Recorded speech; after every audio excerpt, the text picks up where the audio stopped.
Good morning student. आशा करती हूँ कि आप सब बहुत अच्छे होंगे, स्वस्थ होंगे। बच्चों, आज हम कक्षा 5वीं का पाठ 23 पढ़ने वाले हैं। ठीक है बच्चों, पाठ 23 का नाम है गुरु और चेला। ठीक है, तो देखते हैं इस पाठ में क्या बताया जा रहा है। गुरु एक थे और था एक चेला, है ना। गुरु एक थे और था एक चेला, चले घूमने पास में था ना ढेला। चले चलते चलते मिली एक नगरी, चमचमा चम चमाचम थी सड़कें, चमाचम थी डगरी। ठीक है बच्चों, एक गुरु और एक चेला था, है ना। क्या थे? एक गुरु और एक चेला था। ये घूमने के लिए निकले, परंतु उसके पास रुपये नहीं थे, है ना। चलते चलते उन्हें एक क्या मिली? नगरी मिली, है ना। वहाँ की सड़कें तंग रास्ते थे, पर वो क्या था? बहुत ही साफ सुथरी और क्या थी? चमक रही थी। वहाँ के रास्ते क्या थी? चमक रही थी। ठीक है, आगे देखते हैं। मिली एक ग्वालिन धरे शीस गगरी, गुरु ने कहा तेज तेज ग्वालिन न भर्री, बता कौन नगरी, बता कौन राजा, कि जिसके सुयस का यहाँ बजता बाजा, है ना। अब यहाँ पे बोल रहे हैं कि उन्हें एक ग्वालिन मिली, है ना। ग्वालिन मिली जो सिर पर मटका रखी थी। गुरु ने कहा, ग्वालिन यह कौन सा नगर है ना। बता यह कौन सा नगर है और यहाँ के सम्राट, यहाँ के राजा कौन है ना, जिसकी प्रसिद्धि तथा जिसका हुक्म चलता है। ठीक है बच्चों, आगे लिखा है, ग्वालिन कहा बढ़ के ग्वालिन ने, महाराज पंडित पधारे भले हो यहाँ आज पंडित, यह अंधेर नगरी है अनबुझ राजा, टके शेर भाजी टके शेर खाजा, है ना। बोल रहे हैं, आगे बढ़कर ग्वालिन ने कहा, महाराज पंडित, आज यहाँ जो आए हो वह अंधेर नगरी है। कौन सी नगरी है? अंधेर नगरी है। यहाँ का राजा मूर्ख है। क्या है? अनबुझ मतलब होता है मूर्ख है। यहाँ 1 रुपये शेर भाजी तथा खाजा मिलता है। टके शेर मतलब 1 रुपये शेर, है ना। टके शेर भाजी टके शेर खाजा मिलता है। ठीक है बच्चों, गुरु ने कहा जान देना नहीं है मुसीबत, मुझे मोल लेना नहीं है। न जाने की अंधेर हो कौन क्षण में, यहाँ ठीक रहना समझता न मन में, है ना। गुरु जी ने कहा, जितना शीघ्र हो हमें यह स्थान क्या कर देना चाहिए? छोड़ देना चाहिए। न जाने कौन समय में हमारे प्राणों पर संकट आ सकता है। मेरा मन कहता है यहाँ रहना ठीक नहीं है ना। कौन कहता है? गुरु कहता है कि यहाँ रहना ठीक नहीं है। गुरु ने कहा, किंतु चेला न माना गुरु को, विवश हो पड़ा लौट जाना। गुरु गए रह गया किंतु चेला, यह सोचता होगा मोटा अकेला, है ना। गुरु गुरु की ने चलने को कहा, है ना। क्या कहा? गुरु ने चलने को कहा, किंतु उसका जो चेला है वह नहीं माना और गुरु को मजबूर होकर वापस लौटना पड़ा। ठीक है बच्चों, गुरु जी तो चले गए, लेकिन चेला यहाँ रह गया। चेला यह सोचने लगा, अकेले रहकर मोटा हो जाऊंगा। चेला आज बाजार देखने चला गया, है ना। क्या किया? वो सोचने लगा कि मैं यहाँ पे रह के मोटा हो जाऊंगा, है ना। और वह बाजार देखने के लिए गया। वहाँ वहाँ जाके देखा कि विचित्र रेल पोल है। मतलब वहाँ पे देखा सारी चीज़ अजीब है ना। यहाँ 1 रुपए में हल्दी मिल जाती है, जीरा मिल जाता है, ककड़ी मिल जाता है, खीरा मिल जाता है। मतलब हर चीज़ जो है वो सस्ते में मिल जाता है ना। सॉरी बच्चों, मैं आगे का भी आप लोगों को समझा दी, है ना। ये यहाँ तक है कि जो चेला है वो सोचता है मैं यहाँ रहकर मोटा हो जाऊंगा, और उसके नीचे का जो है वो है कि वो सोचने लगा कि यहाँ अजीब रेल पुल है। हर चीज़ जो है वो इतनी सस्ती मिलती है। टके सेर मिलती है ना। टके से सेर जीरा मिलता है, टके सेर ककड़ी मिलती है, टके सेर खीरा मिलता है। टके सेर मिलती थी रबड़ी मलाई, बहुत रोज उसने मलाई उड़ाई। सुनो और आगे का फिर हाल ताजा की अंधेर नगरी था अनबुझ राजा, है ना। अनबुझ राजा बरसात था पानी, चमकती थी बिजली थी बरसात आई, दमकती थी बिजली, गरजते थे बादल, चमकती थी बिजली थी बरसात, गहरी धमकती थी बिजली, है ना। अब बोल रहे हैं कि यहाँ पे क्या होता है, टके से मतलब 1 रुपए में के भाव में मलाई भी मिलती है ना। उससे राजा रोज सॉरी बच्चों, यहाँ पे क्या मिलती है, रबड़ी जो है वो भी 1 रुपए में मिलती है, 1 सेर में मिलती है। उसने रोज रोज बहुत मलाई खाई, किसने, उस चेले ने जो वहाँ पे रुक गया था, है ना। फिर आगे सुनो कि यहाँ का राजा जो है वो महा चौपट यानी कि महामूर्ख राजा है ना। कि यहाँ का जो राजा है वह बहुत ही मूर्ख राजा है। और अंधेर नगरी, ये जो नगरी का नाम है अंधेर नगरी था। यहाँ पानी बरसने तथा बिजली चमकने लगी। बारिश आई, बिजली चमक रही थी, बादल गरज रहे थे, है ना। बिजली कड़क रही थी और बारिश तेज हो रही थी तथा बिजली जोर जोर से कड़क रही थी। ठीक है बच्चों। गिरी राज्य की एक दीवार भारी, जहाँ राजा पहुँचे तुरंत ले सवारी, झटपट संतरी को डपट कर बुलाया, गिरी क्यों यह दीवार, किसने गिराया। कहा संतरी ने, महाराज साहब न इसमें खता मेरी न मेरी कर्तव्य, यह दीवार कमजोर पहले बनी थी, इसी से गिरी, यह न मोटी घनी थी, है ना। यह न मोटी घनी थी। अब यहाँ पे बोल रहे हैं कि बरसात की वजह से क्या हुआ, एक दीवार जो है गिर गई, है ना। वहाँ राजा जो है वो फौरन वहाँ पे तुरंत पहुँच गए और पहुँचने के बाद अपने पहरेदार को बुलाया और पूछा कि यह दीवार क्यों गिर गई, किसने गिराया है। पहरेदार ने कहा इसमें मेरी कोई गलती नहीं है और यह मेरी करतूत नहीं है। यह दीवार पहले से ही कमज़ोर बनी थी, न तो मोटी थी और न बहुत मजबूत थी, इसलिए क्या हो गया, वह गिर गया। ठीक है बच्चों। आगे है खता कारीगर की, महाराज साहब न इसमें खता मेरी या मेरी कर्तव्य, बुलाया गया कारीगर झट वहाँ पर बिठाया गया कारीगर झट वहाँ, है ना।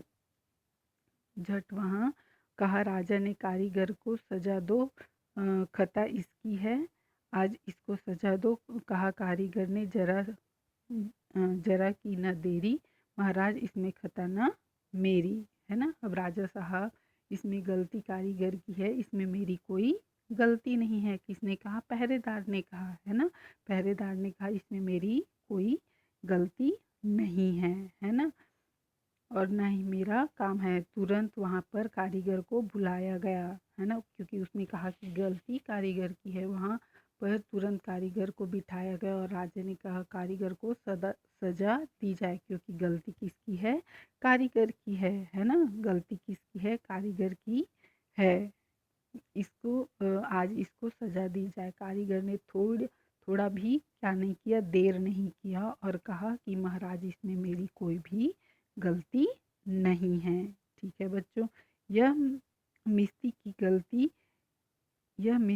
गलती यह उसकी शरारत, किया गारा गीला उसी की यह गलफत। कहा राजा ने, जल्द भिस्ती बुलाओ, पकड़कर उसे जल्द फांसी चढ़ाओ। चला आया भिस्ती हुई कि कुछ न देरी, उसने कहा इसमें खता कुछ न मेरी, यह गलती है जिसने मशक को बनाया कि ज़्यादा जिसमें था पानी समाया, है ना। अब उसमें किसको बुलाया गया, भिस्ती को बुलाया गया, है ना, कि उसकी गलती है तथा यह उसकी करतूत है। उसने गारा जो है, जो ईंट में भरते हैं, वो क्या किया था, गीला बना दिया था, है ना। तो लापरवाही उसकी है। राजा ने कहा भिस्ती को तुरंत बुलाया जाए और उसको पकड़कर फौरन फांसी पर चढ़ाया जाए।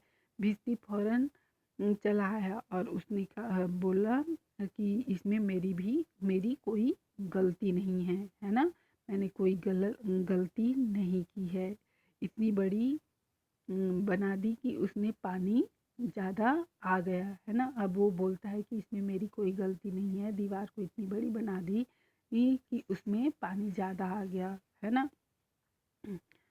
अ, मश अ, मशक वाला आया हुई कुछ न देरी, कहा उसने इसमें खता कुछ न मेरी। यह मंत्री की गलती, मंत्री की गलतफहमी, उन्हीं की शरारत, उन्हीं की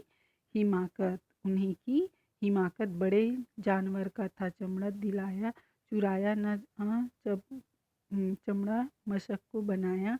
बड़ी है मशक, खूब भरता है पानी, ये गलती न मेरी, यह गलती बीरानी, है ना। अब यहाँ पे बोल रहे हैं मशक बनाने वाला आया और उसने उसके आने में थोड़ी भी देर नहीं की, है ना। उसने आने में थोड़ी भी देर नहीं की। उसने कहा इसमें मेरा कोई दोष नहीं है, मेरी कोई गलती नहीं है ना। यह तो मंत्री की गलती है। किसकी गलती है? मंत्री की गलती है, उसकी लापरवाही है। यह उन्हीं की बदमाशी है और उन्हीं की लापरवाही है। वे बड़े जानवर का चमड़ा दिलवाया था, मैं नहीं चुराया था, तथा बड़ा मशक बन गई। मशक इतनी बड़ी थी कि उसमें ज़्यादा पानी आ गया। यह दोष मेरा नहीं है, यह दोष दूसरे का है ना। अब क्या कर रहे हैं बच्चों, सब अपना दोष दूसरे पर थोपते चले जा रहे हैं। उसके बाद बोलते हैं, हे मंत्री की गलती तो मंत्री को लाओ, हुआ हुक्म मंत्री को फांसी पर चढ़ाओ। चले मंत्री को लेने जल्लाद, फौरन चढ़ाने को फांसी, उसी उसी क्षण, है ना। अब क्या बोल रहे हैं कि यहाँ पे मंत्री को बुलाया जाए, है ना। मंत्री को तुरंत बुलाया जाए और उसको फांसी पर चढ़ाया जाए। और जल्लाद जो है फौरन मंत्री को लेने के लिए चले गए और उसी क्षण उसको फांसी पर चढ़ाने के लिए बोले। मगर मंत्री था इतना दुबला दिखता, न गर्दन में फांसी का फंदा था आता। कहा महाराजा ने, जिसकी मोटी हो गर्दन, पकड़कर उसे फांसी दो तुम इसी क्षण, है ना। अब मंत्री को लाया गया तो मंत्री इतना दुबला पतला था कि उसकी गर्दन इतनी पतली थी कि फांसी का फंदा जो है नहीं लग रहा था। तो राजा ने कहा कि जिसकी मोटी गर्दन हो उसको तुम पकड़ कर लाओ और उसको फांसी पर चढ़ाओ। चले संतरी ढूंढने मोटी गर्दन, मिला चेला खाता था हलवा दनादन।